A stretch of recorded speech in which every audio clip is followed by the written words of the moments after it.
Dear students, आज हम science and technology से रिलेटेड करंट अफेयर्स की चर्चा करेंगे। साइंस एंड टेक्नोलॉजी या जनरल साइंस, ये दोनों मिलाकर आते हैं। जनरल साइंस के क्वेश्चन रखते हैं, लेकिन कुछ साइंस एंड उससे रिलेटेड साइंस एंड टेक्नोलॉजी से भी रिलेटेड क्वेश्चन होते हैं।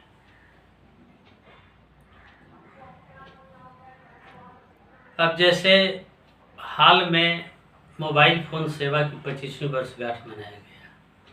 भारत में पहली बार मोबाइल फोन का यूज केंद्रीय संचार मंत्री सुखराम ने किया था, जब उन्होंने 31 जुलाई 1995 को कलकत्ता में मुख्यमंत्री ज्योति बसु से फोन पर बात किए थे। इस तरीके से पहला मोबाइल फ़ोन से बातचीत थी। उसी प्रकार अभी हाल में नोबेल प्राइज दिए गए साइंस के क्षेत्र में देने की घोषणा हुई। चिकित्सा के क्षेत्र में, फिजिक्स के क्षेत्र में, केमिस्ट्री के क्षेत्र में, और उसमें मेडिकल क्षेत्र में हेपेटाइटिस सी वायरस की खोज करने वाले, और फिजिक्स के क्षेत्र में ब्लैक होल के रहस्य की खोज करने वाले वैज्ञानिकों, और रसायन के क्षेत्र में डीएनए में काट छाट के तरीकों की खोज करने वाले वैज्ञानिकों, 2 महिला वैज्ञानिकों को देने की घोषणा होगी। अब इससे रिलेटेड क्वेश्चन हो सकते हैं। ब्लैक होल, डीएनए या हेपेटाइटिस सी। अक्टूबर में घोषणा होती है। एक चीज़ और बताते चले, अक्टूबर में नोबेल प्राइज की घोषणा होती है, इसलिए कि अल्फ्रेड नोबेल का जन्म का महीना है, और ये 10 दिसंबर को दिया जाता है, क्योंकि ये 10 दिसंबर अल्फ्रेड नोबेल का पुण्यतिथि है, मृत्यु दिवस है। और स्टॉकहोम में दिया जाता है। एक शांति का केवल ओस्लो में दिया जाता है। तो इस तरीके से क्वेश्चन होते हैं।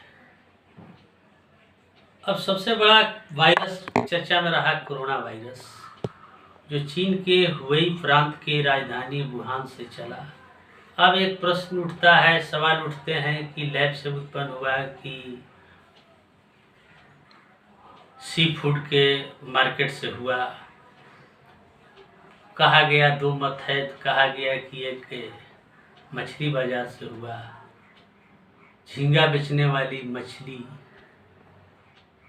मछली बेचने वाली महिला से सबसे पहले इंसान में कोरोना वायरस फैला। एक मत कहा जाता है कि इसको लैब में तैयार किया गया, और इसकी खोज करने वाले वैज्ञानिक ली वेनलियांग की मौत हो चुकी है। कोरोना वायरस से पहली मौत भारत में कर्नाटक में हुई, लेकिन प्रकाश में पहली बार केरल में आया। बिहार में कोरोना वायरस से पहली मौत 22 मार्च 2020 पटना एम्स में मुंगेर के एक निवासी मोहम्मद सैफ की हुई। 17 मार्च 2020 को बिहार सरकार ने महामारी एक्ट 1897 को पहली बार लागू किया, जब यह कानून बना था उसके बाद से। और इसी में संशोधन भी हुआ 2020 में कि चिकित्सकों या स्वास्थ्य कर्मियों या नर्सों पर अगर कोई हमला होता है तो गैर जमानती होगा, उसको जुर्माने होंगे, जेल होंगे। इस तरीके से ये सब चीज़ चर्चा में है। कोरोना नाम क्यों पड़ा? तो क्योंकि यह लैटिन शब्द क्राउन से बना है, इसका अर्थ होता है सूर्य की तरह आभा मंडल, सूर्य के समान, इसीलिए इसका नाम कोरोना पड़ा। तो कोरोना वायरस से रिलेटेड WHO चर्चा में आ गया, क्योंकि WHO इस पर पारदर्शिता नहीं रखा, इससे निपटने में सही नीतियाँ नहीं अपनाई, जिससे अमेरिका नाराज हुआ और WHO से निकल चुका है।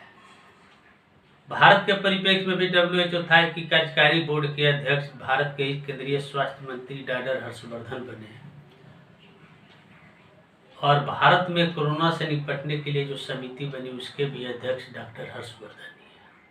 दिशा निर्देश जारी करने के लिए, उसके लिए लॉकडाउन से लेकर सोशल डिस्टेंसिंग और कंटेनमेंट जोन सहित कई शब्द भी चर्चा में आ गए। तो कोरोना वायरस का प्रभाव जीवन के हर क्षेत्र में पड़ा है, इससे आप वाकिफ हैं। भारत के परमाणु कार्यक्रम की चर्चा होती है। भारत के परमाणु कार्यक्रम के जनक डॉक्टर होमी जहांगीर भाभा थे। किस तरीके से परमाणु ऊर्जा का शांतिपूर्ण प्रयोग की उन्होंने बात किया। भारत ने किस तरह पोखरण परीक्षण 2 बार किया। 22 परमाणु रिएक्टर है।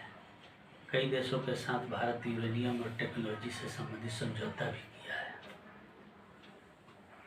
उसी प्रकार इसरो की बात होती है, इसरो की उपलब्धि रही है, गगनयान की बात हो रही है। मंगल मिशन भारत का विश्व का पहला देश था जिन्होंने पहले ही उड़ान में मंगल अभियान किया था।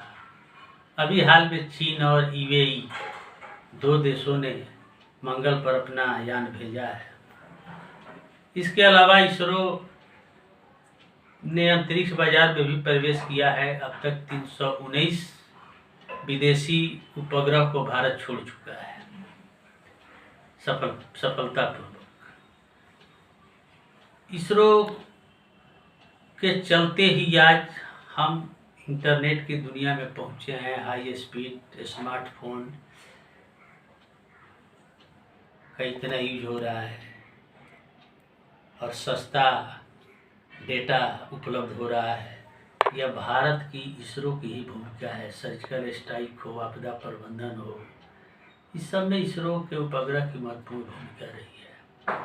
यानी सामाजिक आर्थिक क्षेत्र में इसरो की महत्वपूर्ण भूमिका रही है। इसरो का गठन 15 अगस्त 1969 में, जिसका मुख्यालय बेंगलुरु में है, लेकिन प्रक्षेपण केंद्र सतीश धवन केंद्र श्रीहरिकोटा, और विक्रम साराभाई इसके जनक माने जाते हैं इसरो के। और इस साल विक्रम साराभाई का जन्म शताब्दी वर्ष मनाया गया। उसी तरीके से जिनके नाम पर प्रक्षेपण केंद्र है श्रीहरिकोटा, सतीश धवन, उनके भी जन्म शताब्दी वर्ष मनाया जा रहा है। उन दोनों की भी याद की गई इस वर्ष। तो इसरो के वर्तमान अध्यक्ष हैं डॉक्टर के सिवन। उसी तरह डीआरडीओ की बात करते हैं, डिफेंस रिसर्च डेवलपमेंट, जिसके गठन 12 मई 1958 को हुआ। मुख्यालय नई दिल्ली में है, जिसके वर्तमान अध्यक्ष जी सतीश रेड्डी है। और अभी हाल में K-15 मिसाइल, जिसे सागरिका मिसाइल भी कहा जाता है, नौसैनिक संस्करण मिसाइल है। के नाम इसलिए पड़ा APJ अब्दुल कलाम के नाम पर, जिसका स्थल संस्करण सर्ज नामक मिसाइल का भी हाल में परीक्षण हुआ। इसी अलावा स्मार्ट सुपरसोनिक मिसाइल का भी हाल में डीआरडीओ ने परीक्षण किया। तो इस सब से रिलेटेड भी क्वेश्चन होते हैं। उसी प्रकार आईटी के क्षेत्र में डिजिटल इंडिया मिशन का 5 वर्ष पूरा हुआ। गांव-गांव तक नेट पहुंचाने की बात हो रही है। 1,30,000 गाँव नेट पहुंचा दिया गया। इस तरीके से साइबर अपराध की बात हो रही है, सोशल मीडिया की बात हो रही है। साइबर अपराध एनसीआरबी का रिपोर्ट है कि 2019 में भारत में 63% साइबर अपराध में वृद्धि हुई है। जागरूकता की कमी के चलते होता है। उसी तरीके से भारत सरकार ने मोबाइल ऐप चीन के, जैसे 59 पहले, फिर 47, फिर 118 PUBG सहित चीनी मोबाइल ऐप को भी प्रतिबंध लगा दिया गया। यानी चीन के डिजिटल विस्तारवाद के खिलाफ भी भारत सहित पूरा विश्व खड़ा है। ट्विटर हैक का विवाद चला, फेसबुक विवाद चला, इस तरीके से कई विवाद चले। उसके बाद जलवायु परिवर्तन की बात हो रही है, निपटने की बात हो रही है। COP25 मैड्रिड में सम्मेलन दिसंबर 2019 में होगा, फिर दिसंबर 2020 में COP26 होगा। तो जलवायु परिवर्तन से निपटने के लिए भारत का प्रयास, तो उसी तरीके बिहार भी प्रयास कर रहा है। 2 अक्टूबर 2019 को जल जीवन हरियाली अभियान शुरुआत किया गया था, लेकिन व्यापक पैमाने पर इसकी शुरुआत 26 अक्टूबर को हुई, क्योंकि 2 अक्टूबर को बाढ़ और बारिश से पटना बिहार बेहाल था, लेकिन इसकी आगाज कर दी गई थी। और इस तरीके से जल जीवन हरियाली अभियान के तहत बिहार सरकार की एक अनूठी पहल है जलवायु परिवर्तन से निपटने के लिए। इसी प्रकार 2 अक्टूबर से 31 अक्टूबर 2020 तक वैभव सम्मेलन, वैश्विक भारतीय विज्ञान सम्मेलन नई दिल्ली में हो रहा है, जिसमें साइंस एंड टेक्नोलॉजी का आत्मनिर्भर भारत, कृषि के क्षेत्र में, आपदा प्रबंधन के क्षेत्र में क्या उपयोग हो सकते हैं, इस पर व्यापक विचार विमर्श हो रहा है, जिसमें भारत सहित प्रवासी भारतीय वैज्ञानिक भी भाग ले रहे हैं, जिसका उद्घाटन प्रधानमंत्री नरेंद्र मोदी ने किया था। अभी 7 से 9 अक्टूबर आज तक आर्टिफिशियल इंटेलिजेंसी पर भी सम्मेलन हुए, जिसमें आर्टिफिशियल इंटेलिजेंसी का ही भविष्य है। चौथी औद्योगिक क्रांति आर्टिफिशियल इंटेलिजेंसी के आधार पर ही संभव है। भारत में इसकी अपार संभावना है। आर्टिफिशियल इंटेलिजेंसी शब्द का प्रयोग 1956 में अमेरिकी कंप्यूटर वैज्ञानिक जॉन मैकार्थी ने किया था। उसी प्रकार जैव विविधता पर भी बड़ी चर्चा रहा। अब जैव विविधता पर WWF की एक रिपोर्ट आई है कि 68% जैव विविधता नष्ट हो चुकी है। तो जैव विविधता परिवेद सम्मेलन भी हुआ। वीडियो कॉन्फ्रेंसिंग से भारत के जलवायु परिवर्तन मंत्री प्रकाश जावड़ेकर ने भी संबोधित किया था। और जैव विविधता विश्व पर्यावरण दिवस का थीम भी इस साल था, लेकिन 22 मई को विश्व जैव विविधता दिवस मनाया जाता है और 5 जून पर्यावरण दिवस का इस बार थीम रहा जैव विविधता दिवस। अगर कल के डेट में क्वेश्चन आता है कि जैव विविधता किसका थीम है, तो इस पर्यावरण दिवस का थीम रख रहा विश्व जैव विविधता, इसीलिए जैव विविधता पर कंफ्यूजन नहीं होनी चाहिए। उसी प्रकार सोलर समिट भी हुआ। इंटरनेशनल सोलर अलायंस के पहल पर अंतर्राष्ट्रीय सोलर सम्मेलन भी संपन्न हुआ। सोलर एनर्जी के क्षेत्र में, नवीकरणीय ऊर्जा के क्षेत्र में भारत ने क्या क्या प्रयास किया, बिहार में भी क्या प्रयास हो रहे हैं। और अभी बिजली उत्पादन में 38% नवीकरणीय ऊर्जा का योगदान भारत में हो गया है। उसी तरीके 23 सितंबर को आयुष्मान भारत के तहत प्रधानमंत्री जन आरोग्य योजना के 2 वर्ष पूरे हुए। अब तक 1,25,00,000 से अधिक लोगों ने मुफ्त इलाज करा लिया। तो इस तरीके से आयुष्मान भारत योजना की चर्चा होती है, कहाँ से शुरू हुई, कब शुरू हुआ। इसके अलावा ई कचरा से लेकर प्लास्टिक कचरा, जैव टेक्नोलॉजी, बायोटेक्नोलॉजी, GM फूड, इन सब चीज़ों की चर्चा होती है और इससे क्वेश्चन पूछे जाते हैं। और जैव विविधता, पारिस्थितिकी, आपदा प्रबंधन और साइंस टेक से रिलेटेड हर चीज़ में, जल संकट से को भी साइंस टेक से रिलेटेड करके पूछा जाता है। तो बहुत सारे क्वेश्चन होते हैं। आजकल प्लास्टिक कचरा की भी चर्चा होती है।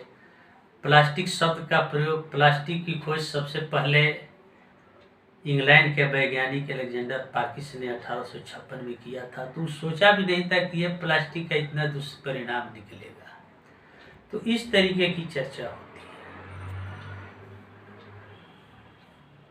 और करंट अफेयर से रिलेटेड में ये सब साइंस और टेक्नोलॉजी से रिलेटेड की मैंने चर्चा किया, आपको भी इस पर पैनी नज़र रखनी पड़ेगी। अगला वीडियो हम नेशनल पर डालेंगे, तब तक इन सब के बारे में आप लोग को फीडबैक देना होगा ताकि इसके आगे की पहल की जाएगी। धन्यवाद।